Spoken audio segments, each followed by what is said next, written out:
Fucking record. Right, welcome back to episode 2 of ODYSSEYCAST. So we've got Jake Hayden on today. Jake, first of all, mate, just want to say thank you very much for taking the time to come on. So if you just want to get started by telling us who you are and what you do. Yeah, so thanks for having me on. So my name is Jake. I go by Jake Hayden Coaching. So I am 24. I am a personal trainer, so I do in person. I also do it online, and I also own a small gym, so a PT studio. Had the gym now probably nearly 4 years. So yeah, that's pretty much it, really. That's a bit of me. Yeah. So I think, I mean, obviously we've just spoke about this like off the recording there, but the main reason why I wanted to kind of get you on today is obviously still such a young age. I mean, I'm saying that I flatter myself because you're only a little bit younger than me, but obviously being such a young age, I didn't actually realize you had your gym for 4 years, mate, to be fair. So that for me, that's even more impressive. I think the one thing I wanted to kind of get from you, because from what I know of you, you don't do that much talking. You tend to do a lot more action, I think, which is again really impressive. And obviously starting your own gym at 20 years old, mate, is pretty outside the box for most people. So for yourself, mate, like what was the process behind getting that gym, and what's actually made you want to own a gym at such a young age and kind of take that financial and you know, well, yeah, the financial risk mainly, and obviously the risk of the career and all that. Yeah, I mean, it's been pretty probably unconventional since I've started, to be honest with you. Hmm. I mean, I ended up doing my PT qual as something to do, as like I passed the time. I left college not really knowing what I wanted to do. I'd done sport at college, and for most people, if anyone knows about sort of like sport as an industry, there's not loads of jobs out there, and everyone's after the same sort of jobs, like physio in sports, things like that. Quite hard to come by and to get into any sort of big clubs or big professions, it's quite hard. So I left really not knowing what I wanted to do. And I had my mum sort of telling me that I had to do something. PT calls you could get done in about 6 weeks, I think it was. So did one of them, smashed it off. The gym I used to train at, which was a private studio again.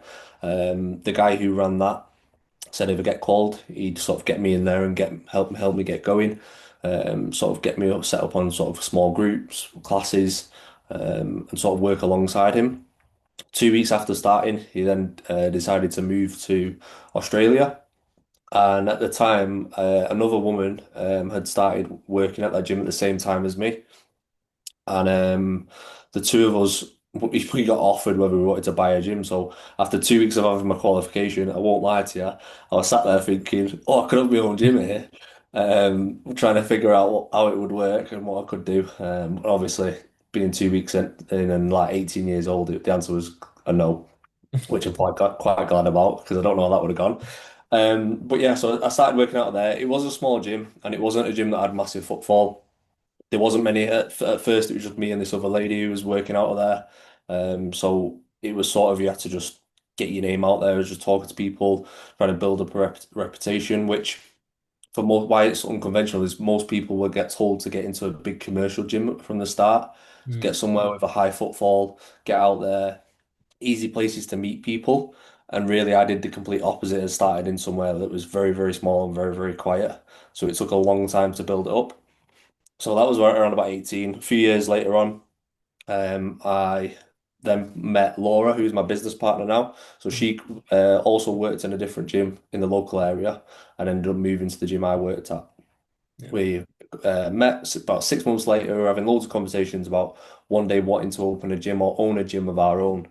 And it was at a time in my life where I was saying yes to a lot of things, Mm. where I was doing I did a photo shoot, things like that. I was just going all in. It's not really like me to say yes quite quickly. She just come along and said, well, we both were having this another conversation about owning gyms. And for whatever reason, one day it sort of clicked and we said, why don't we just own a gym together or open a gym? We figured out that the rent that we were paying at the gym that we were at, he put that together, that could probably pay for our own rent of a building elsewhere and our bills. So all we had to do was pay for the initial outlay of getting the gym set up. And then within a week, we had found a place, got the keys, and started the process of basically opening the gym. It was very, very small. The room didn't really function as very well, but it was a space that we could come in. We were still paying the same amount of money, rent wise, and we were covering quite easily. Um, yeah, and we just give it a go and got going really. So, like you say, that was probably about it must have been about 2 or 3 years after starting as a PT. So again, quite unconventional that most people wouldn't ever do anything like that. Yeah, I mean, mate, honestly, even you see people that have been in the industry for like, let's say, even like 10, 15 years, and they're still at commercial gyms, which obviously there's nothing wrong with, mate. Like, I mean, I still work in a commercial gym, for a lot reduced hours now, but I still work in a commercial gym myself. But you see people that have been doing it for like 10 or 15 years and never say yes to taking that risk, even if they might want to kind of open up their own gym, which, like I said, is one of the main reasons why I wanted to get you on. Because, especially at 20, mate, it takes some size fucking balls to open up your own gym. Like small gym or not, I definitely wouldn't have been able to do that at that age. So, like, hats off to you in that respect. I just, from that perspective, especially being so young, I think what I kind of want to know is like, what's the biggest thing you've learned from opening that gym? And not even necessarily just from like a gym running perspective, like from a psychological and more of like a mindset perspective as well. Because I think, as you've said, like building yourself up from a small gym with no footfall is definitely hard enough. But then having to do that again when you've got the financial risk of like paying for the kit and paying for all the bills and the rent and all this sort of stuff, like what have you learned from that experience? A lot. Um, when we started out, like I said, it was a point of we always wanted our own space. Mm, We figured out that what money we were making at the time, we could easily cover our bills. We mm, both had money saved up from previous time or previous years, and we were okay with spending that money and taking the gamble. mm, And we always laugh now when we call it sort of, it was like our hobby gym. It was like our passion project, we used to call it, like after we'd opened, a year or two after we opened. It was a case of, we probably did rush into it a little bit. And again, I'm not normally like that, but at the time I did. And we sort of set off with, we just want to have our space. This is how we want to have it. And we don't want to have anyone else impeding on that or telling us how things need to run. And we did. And then obviously very quickly realized actually we've opened a business here and needs to run and function as a business. yeah. So we then had to set about obviously treating it as a business. And over the years now, since we've had it every year, more and more has happened, and we've added things to it. We've hired staff on, we've got rid of staff, we've moved property, we've moved to a different location within that time as well. Um, so me back then at 20 versus me now is completely different personally, but also the gym as a whole, it's a completely different business. It is now a business, whereas back then it was like, let's just fuck around and find out. We want to have a space, let's do it. Um, Quite naive and quite stupid when you say it like that now speaking about it. Um, but fortunately it's paid off. I mean, my business partner Laura, she's 10 years older than me. Mm, Um, and you'd think it sounds the way I've described it as two young people just giving it a go. yeah. With her being 10 years older, you'd think she potentially would be a little bit smarter and would have said at the time, "What are we actually doing here?" Um, I mean, look, most people, I mean, even my own family, I think, doubted me a little bit Mm, in like what are you doing, why are you putting all your money into it? yeah. Obviously, supporting me along the way, but I think they also did have the concerns. But for me, I was like, I'm 20 years old. I'm okay to part with this money that I've saved up. I'm willing to spend it. If it all goes wrong tomorrow, I start again Yeah. because I was like, I'm young. I can afford to take that risk. Mm, Obviously, now as time's gone on, that changes. And obviously, as I'm getting older, more responsibilities, the risks sometimes aren't as big. Like Laura, my business partner, her life's completely different now. She's got a child, so she's got way more responsibilities than I have. Whereas back then, we were both in a position where we were just young mm, and like thriving and ready to go. Just give everything, throw everything at it, give it a go. If it fails, you just start again and you rebuild. yeah. I think one really interesting thing that you've touched on there, obviously, the support from your family, like as you've said, they did support you along the way, which is really cool. Like I've had a big experience with that myself. I think parents in particular, like when I left a really well-paying job and I just literally jumped both feet into the industry.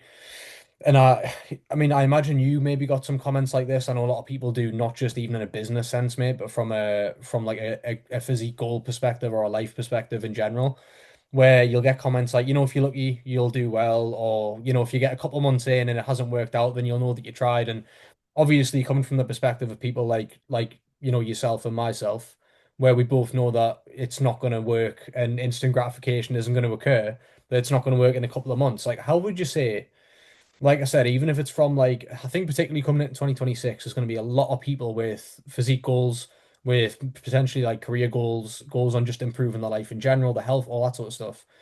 It's very normal, and I know you work with Gen Pop clients, so you'll hear a lot of this, but it's very normal for people to get comments.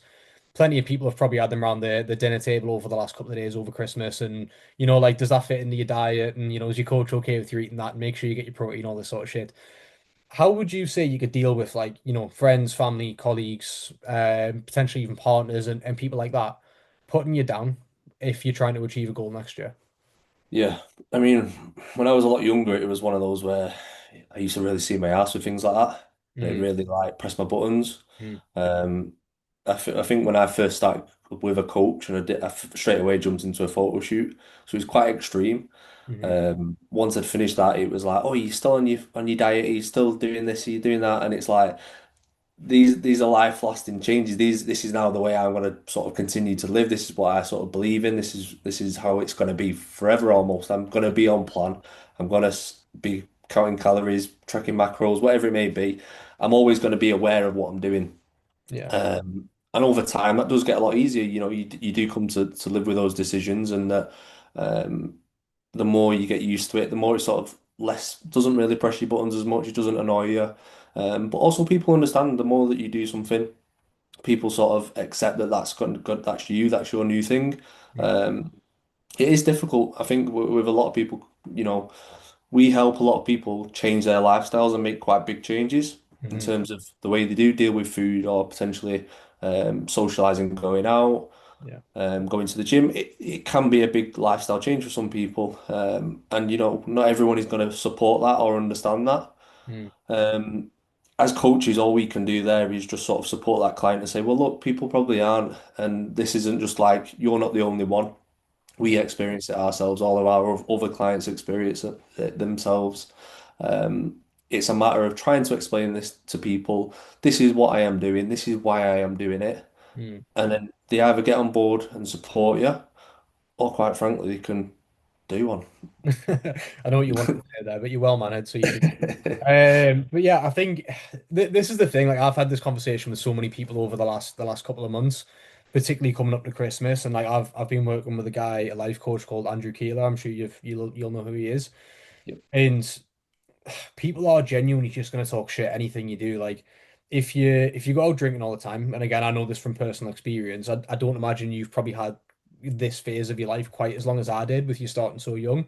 But it's no secret I used to love going out on the piss and doing all sorts of shit when I was a bit younger. And like, people are always going to talk shit about that because they're saying that you're not doing anything with your life, or you're always out, or they're making comments that you're spending your money.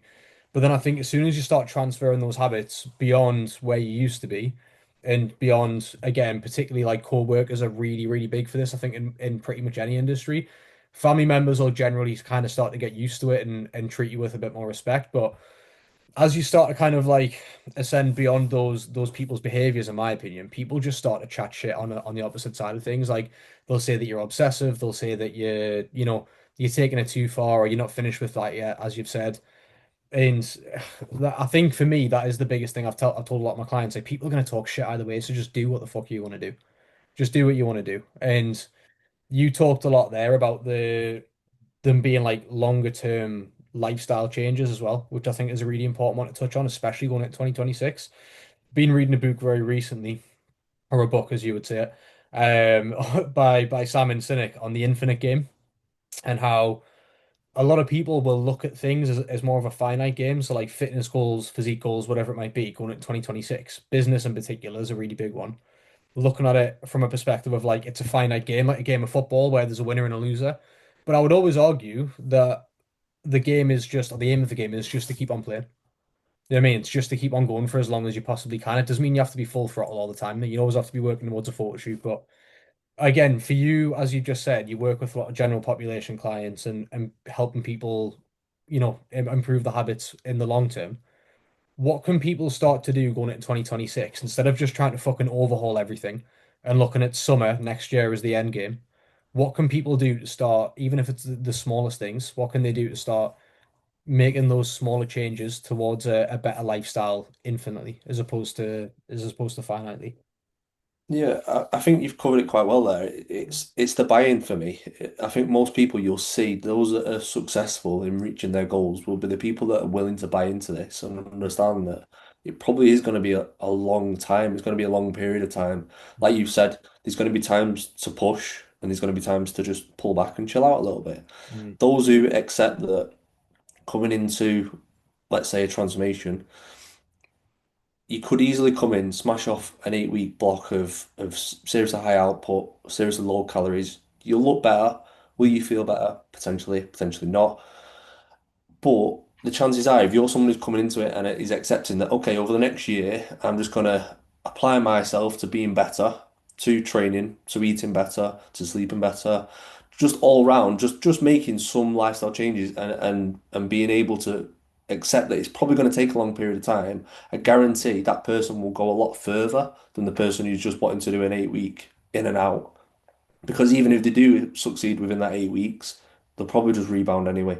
They'll probably be back to where they were after the 8 weeks very quickly, potentially even worse. yeah, Whereas somebody who buys in from the beginning and accepts that it is going to be a long process, that things are going to have to change and they are going to have to make some sacrifices, potentially say no to some things, they're the people that, at the end of it, are going to benefit 10 times more.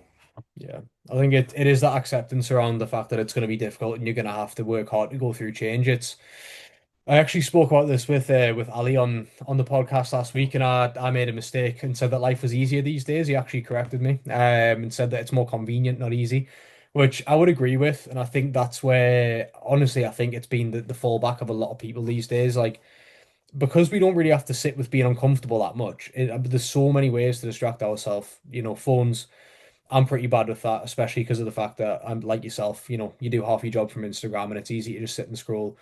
I think learning to sit with uncomfortability is probably the best skill that most people can learn. Like, the people that always get the best results with myself isn't the people who try and optimize everything. It's grit is normally the biggest thing that gets people the results. The people who are just willing to work the hardest and do the basics over and over again. So yeah, I think going into 2026, the best thing people can take from what you've just said there is just be willing to work hard and accept that there's going to be periods to kind of push and pull. But what I want to know from yourself, mate, is why do you think, and again, based off of your experience and your client's experience, you might not struggle quite as much with the fact you've jumped in from being so young, but why do you think most people are actually scared to try? I think it goes back to they are big changes, aren't they, for some people? The majority of your friends and family, or everyone, anyone who is their friends and family, probably aren't doing those things. Mm, Most people aren't going to the gym consistently. They're not tracking the food. They're not being like accounting for every single thing that they're doing. They're not. It's not seen as normal, is it really? mm, Unfortunately, which it should be, mm, having a set bedtime and a time that you sort of get up, a yeah, set routine that you do X, Y, Z, supplementation, whatever it may be, it's not really normal. It probably should be, but it's not. So most people are going to look at it like you've got four eyes and two heads. It, it is a tough one. But like you've said, I think it's about thriving in them difficult times. It's being able to accept, like you've said, accept that it's going to be tough, that you are going to have a lot to go against. mm, But at the end of the day, does it fulfill you? Does it make you feel better? Do you function better? mm, If the answer is yes, then to me it's quite easy, quite simple. You yeah. you go ahead and you do it. What do you think's so scary about standing out for a lot of people? Because I think that's a really important one you've just touched on. It can be terrifying to kind of go against the grain. But again, coming from the perspective of someone who's done something very unconventional at a young age, and again, I'm not really sure that I know too much about your past from being like 18 to 20, but I'm imagining you probably didn't live like the typical sort of 18-year-old to 21-year-old life Oh for. no, yeah, I was still out, still at Oh, you were still out. Okay, fair enough. So, Exactly, yeah. That's very unconventional. Yeah, no, I get the point you're getting at. I think it's just a social norms, isn't it? mm, It's what's seen as normal. Like for us in this country, it's very much like you work 9 to 5, Monday to Friday, and then you go out, you drink, you have mm, a takeaway the weekend or whatever it may be. that's seen as the norm. Yeah, To go against the grain and say, actually, no, I'm doing this very differently. This is what I'm going to do. yeah, You're going against the sort of the mass population, aren't you? And most people around you, your parents probably aren't doing those things. So you are standing out from the crowd. You are being a bit of the black sheep, but for a good reason. yeah. Just to some people, that can be quite uncomfortable. For us as PTs, for me myself, when I first started as a coach, working PT hours, so doing a few hours in the morning, having all day off, and Mm, then doing all my hours in the evening. Everyone was like, "What are you doing? You just sat around doing nothing in the day." And I'm like, "You don't understand that." It's took my family probably 4 or 5 years to understand that that's what my job's like. This is what they're my hours that I'm in the gym.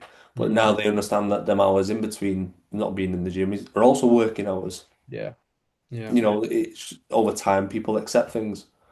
yeah. It's such a weird industry to be in. It's the only one that I know where you've got the option to be in the morning, and then obviously, as you've said, I mean, if you're driven, you'll do something through the day. I think a lot of PTs spend time just going home and watching a bit of Netflix and that through the day, and then probably wonder why they're not doing too well in the business.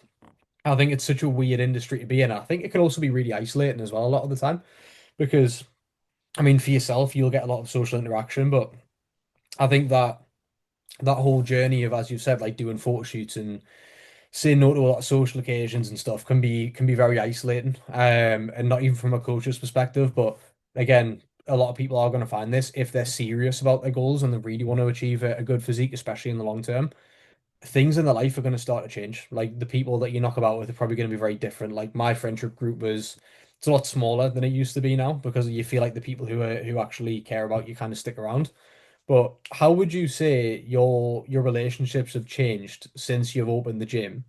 And since obviously you've started to take things a little bit more seriously and probably move away from that like younger party and lifestyle, would you say things have changed inside and outside the gym and things like that? I've I think the people that will stay around are the right people to be around you. Those that don't clearly aren't. The people that support you accept that whatever you're doing within your life and are still there no matter what, they're the people that you want around you. So quite a lot of my friends I'm still very close with, I still see a lot of. Yeah. And that comes down to like a 50-50 thing though. As much as I don't go out, like I now don't really drink. I could count on one hand how many times I drink a year. But I Hmm. will still make the effort that if everyone's out for a certain occasion, I will go out. Whether I drink or not, doesn't really matter. But I will always be out anyway. If something's on, I will go and show my face. But then my friends now also understand that I might turn up, but I might not be drinking. And Hmm. they're okay with that. I might get the odd dig of a laugh or whatever, or a joke. Yeah. But they've accepted that. And they just know now that, but that's probably down to the way I've dealt with that and said, Hmm. look, this is what I do. This is what I am going to do. This is why. Yeah. And then they're good people, so they've accepted that, Hmm. and they're happy to sort of support that in a way. There's Yeah. other people that potentially I don't see as much of, or don't really speak to as much, because they're people that haven't really understood that, or just don't fit into my life that it now is compared to what it was all them years ago. Yeah. Yeah, I think that's a really big thing that a lot of people who are going to be watching this, if a lot of people do watch this, who are going to be starting to make an effort in 2026, that is something that they're probably going to have to be ready for because I see it with a lot of clients and I see it again with myself and people that I'm very close to. I think when you do start to work towards stuff yourself, as we've previously touched on, like a lot of people are going to have comments to make and it can be a tough situation because when you want to, as you've said, like go against the grain and you want to do these things and achieve these things that you want to work towards, and you know that you're going to have to potentially say no to things or again go out and not drink. Like if people have a problem with that, they probably weren't really that good of a friend anyway. I feel like the people that stick around, if anything, I would say that it's probably a good thing, even if you end up with a slightly smaller circle, because it's quality over quantity, isn't it? You're gonna have people that genuinely want to be around you. So it's for anybody that is watching it, and anyone that is potentially going to go through quite a big life transition next year or over the next few years, like it is okay if people drop off. It's completely okay if people drop off because, as I said, like they weren't the people that were there for you anyway. But yeah, I think just before we kind of wrap this up, I've got two more questions for you, mate. So the biggest one for yourself, I know you're a very routine guy. I know you're very good at keeping your head on when things get stressful. What is your approach just to schedule business life when things do start to get busy or messy and things that are uncontrollable kind of start to take over a little bit. Yeah. Uh, I'd say well, the way you've described me is probably a little bit better than what I am, but I'll take it. Um, so I'm still getting used to this. You know, the busier I get now, the more I'm learning. So, say for example, this year going into 2026, I've set myself the goal of having a little bit more structured time off. So I've Mm. actually set myself to have some sort of break every quarter Yeah. because I've come to the point now where I'm hitting burnouts. So I probably very similar to yourself where I like to push the needle and just keep pushing, keep working. You know, our job, as much as it is a job, and there is the odd Monday where you wake up and go, oh, could easily stay in bed today. Majority of the time, I love what I do. Mm. So I could happily continue working all the time. But for myself, something I've started to realize as I'm getting busier is that I actually function better when I have a little bit of break. So every now and then, I have a couple of days off or a week off. I come back and I'm full of life again and I'm ready to push on. So again, that's something I've just recently sort of figured out. So that's something that I'm adding in for this year. But day to day wise, I think it's just really important for everyone to have a point when you're gonna get up. I remember the first time I met you when you did your talk at Ali's event at my place. The way you start your day has a knock-on effect for the rest of your day. So if Mm. you set an alarm, you get up when that alarm goes off. What you do within them first few hours of being up is quite crucial. If you Mm. get some of the hard stuff done at the start of the day, the rest of the day is easier. So typically I just go about my day, get up in the morning, um, do the typical things, hydrate, potentially walk the dog if he's not been walked already. Some mornings I'll be in work, some mornings I won't eat, train with Ali in the mornings, check-ins, whatever it may be. It's all pretty structured. I just like to have a plan for the week of what I've got on as big things, and then day by day, I always try to write a bit of a list for the evening, and then in the morning I wake up and I've already got a pretty much structured day ready for me, and all I have to do is go through that. Yeah. No, I completely agreed, man. Like as you said, it's that stereotypical coach speak of like winning the day, I think, in your first 10 or 15 minutes. I think people massively underestimate that, like, especially these days, mate, because let's be honest, right? 90% of the population, what's the first thing they do when they get up in the morning? They look on the fucking phone, right? Scrolling through Instagram, watching reels, all this sort of stuff. And I think when you set your day off like that, you're immediately telling yourself that you're a certain type of person. You're telling yourself that you're the type of person that sits, scrolls on the phone, searches for a bit of quick dopamine, and then they'll generally get out of bed a little bit late, rush getting ready, and then potentially get like a Monster or a coffee with a cake or something or a Starbucks breakfast on the way to work, spend a bit of money, and then the rest of the day they just end up pretty much steamrolling it and starting tomorrow, which I think a lot of the time, especially if that's early in the week, steamrolls into like your Tuesday, Wednesday, Thursday, and then it's like, well, fuck it, I may as well just start again on Monday now, and then I'm gonna spend the rest of the week or the weekend just doing whatever I want, and you literally as daft as it sounds, and it sounds incomprehensible to a lot of people until they start actually having good mornings. But mate, literally just having a good Monday morning and a good Tuesday morning can literally be the difference between the week being a really productive one and a really beneficial one to it being a week that actually sets you back potentially, another couple of weeks. And just starting it off on a good note is such an important thing to do for a lot of people. I think that's a really big one for a lot of people going into next year as well. And obviously, there's going to be points next year when things do get difficult. Obviously, motivation's going to be fucking sky high. Dopamine's going to be through the roof, and not from Instagram for the first few weeks, hopefully. Through the motivation for your goals. Like, as me and you both know, and we've seen it a million times, and we'll get up with ourselves. Motivation's up here, but what goes up has to come down, and eventually things are going to die down. You've been in the gym for a couple of weeks. You haven't seen the Chris Bumstead transformation that you quite wanted yet. And you're going to go, fuck, I don't even know if this is going to work if I keep on going for another 6 months. What do those people do? Like you said, I think motivation isn't going to be around for a long time, Mm. and you've got to accept that. You know, you can't run off motivation. You've got to run off structure, really. You've got to have them things set in place. You know, like we said before, those that accept that it's a long game are going to go a lot further. And Mm. it's about when, if you are motivated to start, get a structure and the foundations in place ASAP. While you've got the motivation, get them good habits in and get them boxed off. So have your bedtime and your waking up time boxed off, your drinking, your meals, your training, your set days, your stretch, everything structured. Just have that done. Get that boxed off as quick as you can. Because once you've got that in place, as much as you may not be motivated, you've just still get up and get it done. Keep going, keep ticking along, and motivation will come back again, and you'll hit another stint where you can push on for a little bit harder, a little bit more. But it's just that structure. So the first few weeks of 26, if anyone is starting out, that's the biggest thing I would say is just get some sort of routine and structure in place. And no matter what, do not break it. Just keep going. Or if you do break it and you have a week off or a day off, whatever it may be, Mm. get back on it as quick as you can, because the longer you leave it, the harder it will be, Yeah. and you'll be fine.